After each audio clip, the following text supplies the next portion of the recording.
Hello বন্ধুরা, তোমরা সব কেমন আছো?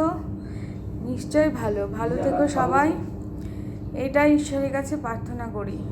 দেখো, এখন ডিনারের টাইম হয়ে গেছে, রাত্রি হয়ে গেছে। তো এখন রুটি, তারপরে আলু পেঁয়াজ কলি ভাজা, বাঁধাকপির সবজি, মটরশুঁটি, আলু, মাছের মাথা দিয়ে, আর পাশে রয়েছে সন্দেশ আর খেজুর গুড়ের রসগোল্লা। এটা এখন রাত্রের ডিনার। মামু এখন খেতে বসবে। তো তোমাদের কি খাওয়া দাওয়া হয়ে গেছে?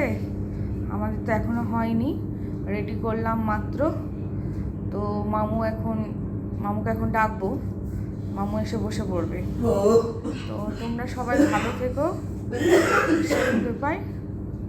Tata, bye bye. আর একটা কথা বন্ধুরা, ঠান্ডাটা কেমন পড়েছে বলো?